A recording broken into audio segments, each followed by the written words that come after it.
월간조선 인터뷰 김장호 전 대구 경북통합신공항 추진지원 TF 반장. 글쓴이 최우석 월간조선 기자. 대구 경북통합신공항은 2028년 개항을 목표로 추진 중으로 대구공항을 의성 군위군으로 이전하는 사업이다. 대구는 F-15K 전투기 소음에서 벗어나고 고도 제한 규제를 피해 고밀도 개발을 추진한다는 셈법이다. 이는 윤석열 당선인의 대구, 경북 1호 공약이기도 하다. 최근 윤 당선인은 김용만 경북 군위 군수를 면담해 화제가 됐었다. 군위군의 인구수 때문이었다.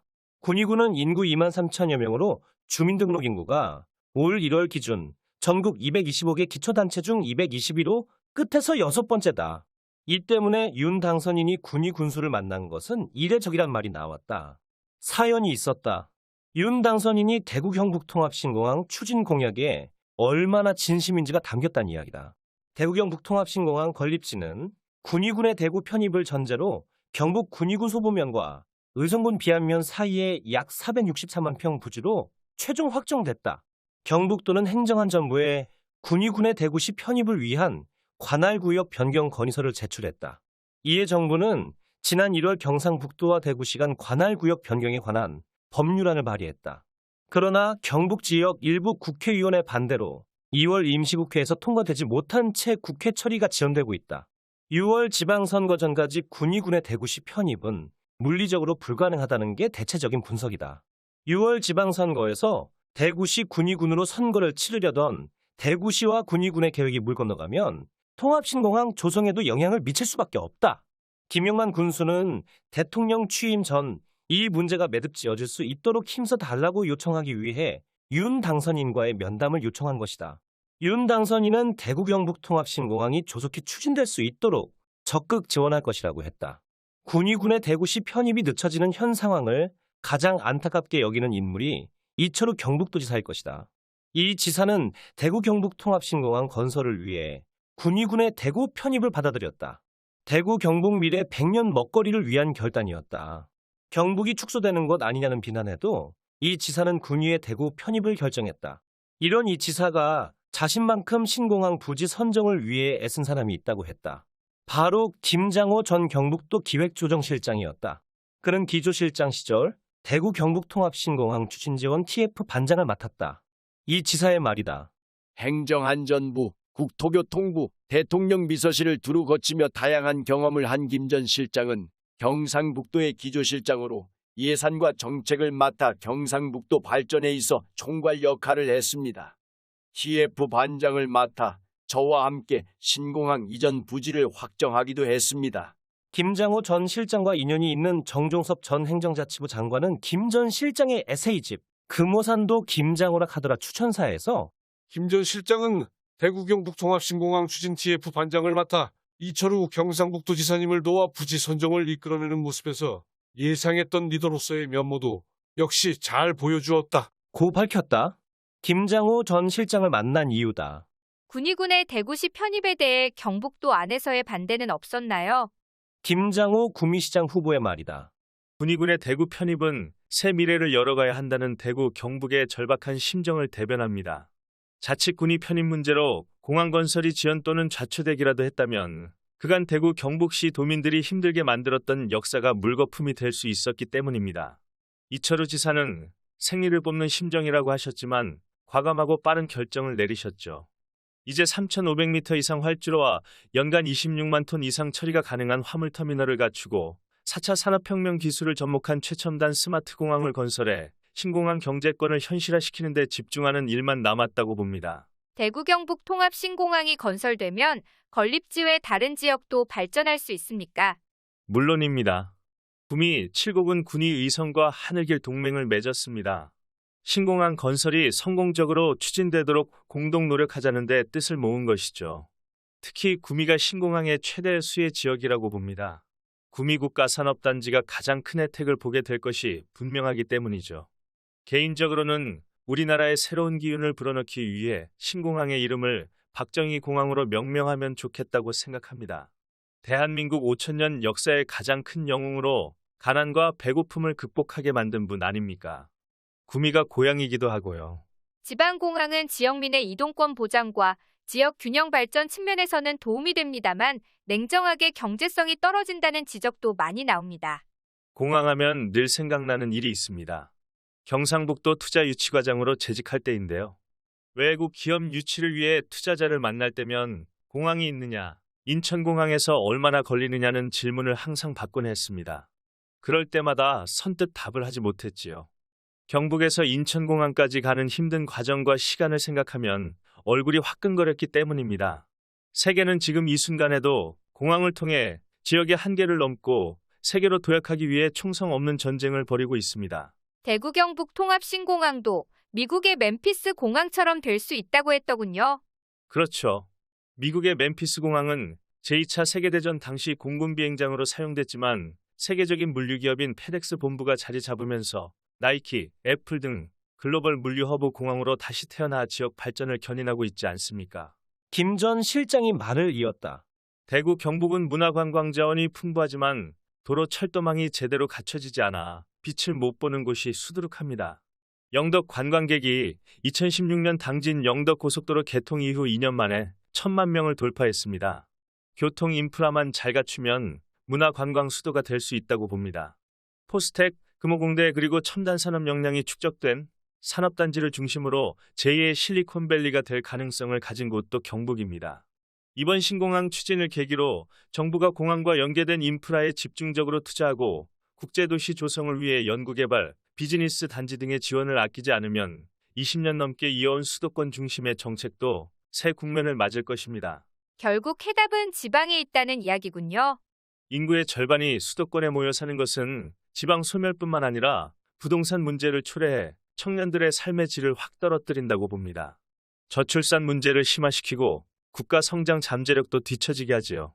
결국 수도권과 비수도권의 격차 문제를 해소하고 낙후된 지방을 살리는 방안을 마련하는 게 대한민국 모든 국민이 잘 사는 길이라고 생각합니다.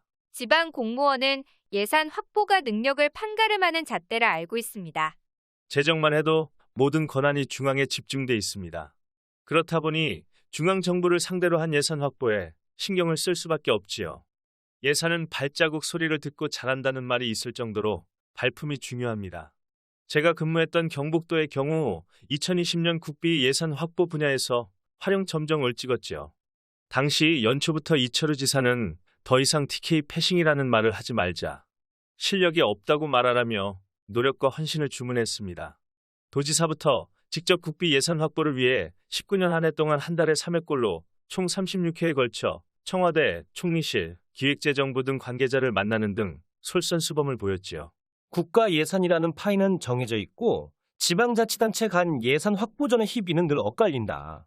경북도의 경우 2018년 3조 1천억 원 수준이었던 국비 확보 예산이 2021년에는 5조 808억 원을 확보, 2년간 무려 42.8%나 늘어났다. 정부 예산이 17.8% 증가한 것과 비교해볼 때 2배 이상 확보한 셈이다. 취재를 해보니 2004년 경상북도 투자유치팀장 시절 대규모 외자 유치에 이바지한 공로로 코트라로부터 포상금을 받은 적이 있더군요. 제 자랑 같아서 쑥스럽습니다만 당시 공무원으로서는 처음 있는 일이라고 여러 언론사에서 대서특필의 주목을 받았었습니다. 그때 중국 쪽은 현지 내수를 노린 해외 완제품 기업이 많이 들어가는 추세였습니다. 우리나라는 유럽이나 일본의 첨단 부품 업체들에 관심을 두고 있었죠.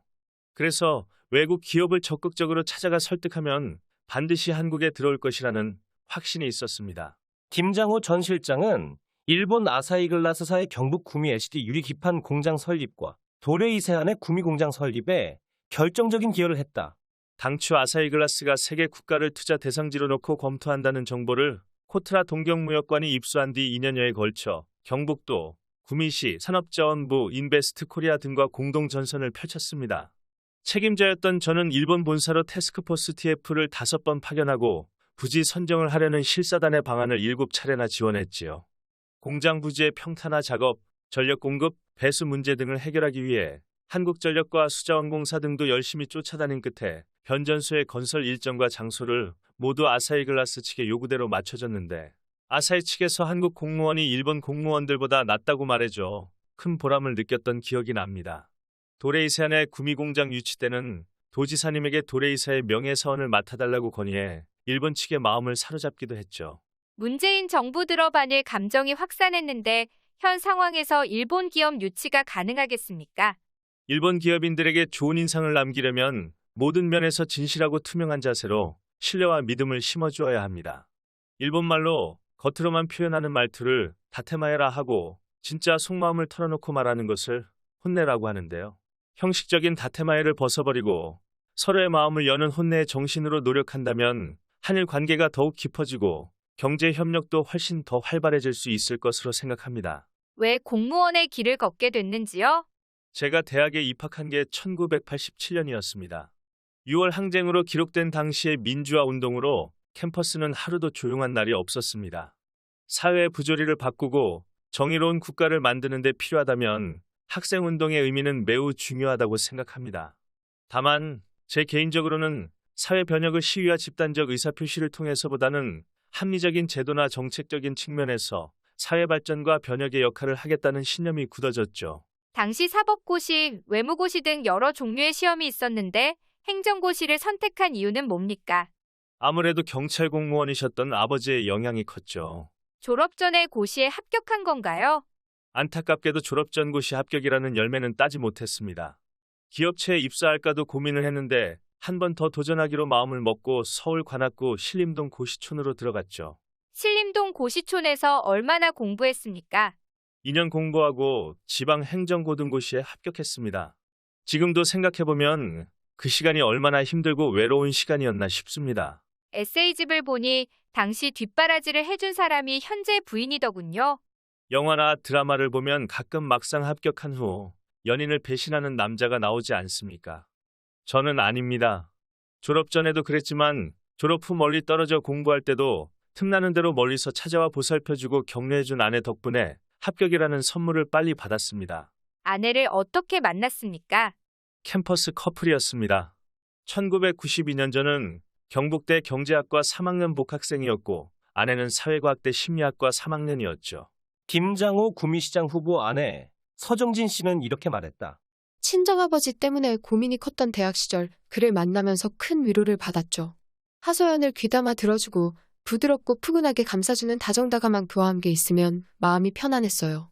기대고 싶은 사람이었죠. 예의 바르고 친절하며 심성이 착한 사람이에요. 남을 먼저 배려하는 모습이 편안하게 느껴져 결혼에 지금껏 기대 살고 있지요. 장인이 대구에서 제14 15대 국회의원을 지낸 서훈 전 의원이더군요. 장인어른은 오로지 정치를 위해 외길 인생을 걸어온 분으로 신체가 건강하고 혈기가 넘쳐 팔공산 호랑이로 명성이 드높으셨던 분입니다. 저는 장인어른이 펴낸 팔공산 갓바위도 서운이라 카더라라는 책자에 남긴 어록들을 제 인생의 나침반으로 삼고 있습니다. 살아있는 동안 최선을 다하여 옳고 바르게 영원히 역사에 기록될 삶을 살아가겠다고요. 공무원 생활을 구미시청에서 시작했네요. 제 고향이 구미니까요. 형곡동에서 태어났습니다. 형곡동을 옛날에는 시문실이라고 불렀죠. 지금은 도시개발이 이루어져 아파트촌과 신흥주택단지가 구미시 주요 주거지로 자리를 잡았지만 제가 태어난 1969년도만 해도 형곡동은 완전 깡촌이었습니다. 구미역에서 산을 2개 넘어야 갈 수 있는 곳으로 시내버스도 다니지 않았고 택시도 웬만해서는 가지 않으려 했던 산골 동네였지요. 그래서 서두에 대구 경북 통합신공항 이름을 박정희 공항이라고 부르면 좋겠다고 한 것이군요.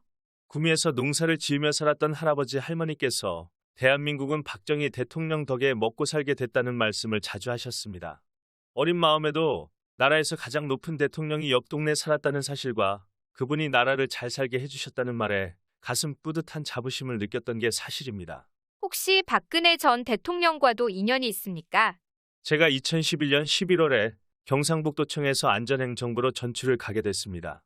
이때 선거상황실장을 맡아 2012년 4월 총선과 12월 대선에서 지자체 홍보물 배부, 선거투표소 준비 등 선거와 관련된 행정적인 일을 맡아 했습니다. 특히 대선 때 박근혜 전 대통령이 승리하기를 진정으로 바랐습니다. 대선 당일 자정이 넘으면서 박 전 대통령의 당선이 유력시됐는데 굉장히 기쁘더군요. 그러다가 교부세과장과 재정과장을 거치고 박근혜 정부 청와대에 들어가서 지방재정을 담당하는 행정관을 했습니다. 하지만 그땐 이미 박 전 대통령이 탄핵 결정을 받아서 식물 대통령이 돼서 참 안타까웠습니다. 박 전 대통령이 관저에서 나가시는 날 악수를 했는데 눈물이 쏟아지더군요. 너무 가슴이 아팠습니다. 그 이후에 영어의 몸이 되셨다가 사면되시고 삼성병원에 입원하는 날 박 전 대통령의 쾌유를 빌기 위해 구미에서 단숨에 서울로 올라갔습니다. 그리고 최근 달성군 사저로 내려오는 날 달성을 찾아 지지자들과 함께 박 전 대통령의 귀향을 진심으로 환영했습니다. 박 전 대통령께서 고향에서 머물면서 건강을 되찾고 대한민국의 정신적 지주로서 국민에게 좋은 말씀을 전해주기를 희망합니다. 지난 2018년 613 지방선거 당시 박정희 전 대통령 고향인 경북 구미시장도 민주당이 차지했다. 입이 다물어지지 않는 결과였다. 민주당 소속 구미시장은 박정희 탄신 행사를 탄생 행사로 바꾸고 새마을과를 없앴다. 최근 구미공단 50주년 홍보 영상에서 박정희 전 대통령을 제외하기도 했다. 민주당 소속 구미시장 어떻게 평가합니까? 민주당 정권하에서 민주당 시장을 맞이해 구미 시민은 예산 폭탄을 맞을 줄 알고 기대가 컸었습니다. 그런데 오히려 인구가 10만 명 정도밖에 차이 나지 않는 포항과 비교해 예산이 절반가량으로 더욱더 격차가 벌어졌습니다. 국가 프로젝트도 이웃 자치단체에 뺏기기까지 했습니다. 스마트물 유특구의 경우 구미가 더욱더 적정한데 구미시에서 대응을 못해서 김천시로 선정됐습니다. 또 구미는 IT 산업의 거점이자 LG 이노텍이 있음에도 애플 R&D 센터를 포항에 뺏기기도 했습니다. 이것이 민주당 소속 구미시장의 무능함을 보여주는 사례 아닐까요?